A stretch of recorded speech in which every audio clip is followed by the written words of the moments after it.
This is an instructional video on how to put air into the reverse osmosis tank in the event that the water pressure falls off at your sink. Okay, this is quite a common problem with reverse osmosis systems. You open the valve up at your sink, it may be run at a good pressure about 5 seconds, and it completely drops off and you have no pressure. 99 times out of 100 it's going to be to do with the valve, the air pressure in the tank. It's not going to be high enough.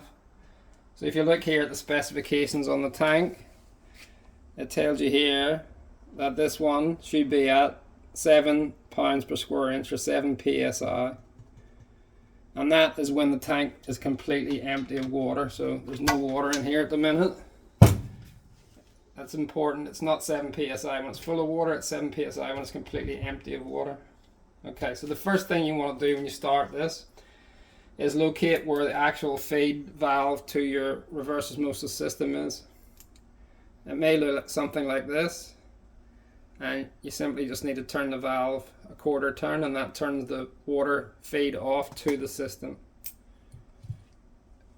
Could also be a valve like that. That's in the on position, that's in the off. So most of these ball valves, if you put the handle across the flow, it's off. If they put the handle in line with the flow, it's on. Okay, so that's off, that's off. So the water to the system's now off.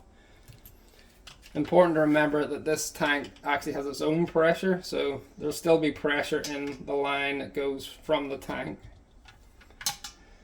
What I do now then is you turn the water valve on that you drink from on the sink, you turn it on, and you make sure that this valve is also on as well. So that's in the on position, and again that's in the off position. So that's on. The valve at your sink is on. Doesn't matter if there's water running through it, just let it run. And the valve feeding the system is off. Okay. Now this cover, you unscrew it, and there's a little Schrader valve here, exactly the same as you have on a car tire or a bicycle tire. You'll see there's a little connection where you can put a bicycle pump on. Now there's no water in this side of the tank, okay, so there's not going to be any water come out when you unscrew this. In fact, if water does come out of there, you've got a problem with the tank and it needs to be replaced completely. So if any water is coming out of here, when you put your bicycle pump on or your pressure gauge, you need a new tank. This is a very simple little pressure gauge we got here, digital reading on it. And you see at the minute it's set for pounds per square inch. This is what we want. So we get the pressure gauge, put it on, and you see our reading there at the minute is 3.5 psi. So there's not enough pressure in this tank. Sometimes when you put this on, it might even be down at 0. It really depends on how long you've had the tank for. I mean, even at 0, these things will still push a little bit of water out.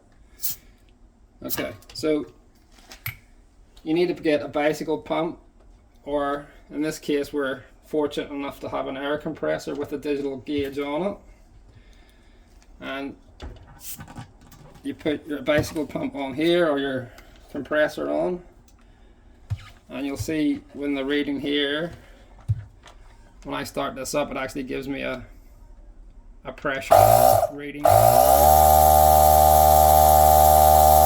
So that's us now putting some air pressure into this tank. With the bicycle pump, the air, you'll not get as much in as quick as that. There's a fair bit of pumping to get it to rise a couple of psi. I'll just bring this up to the...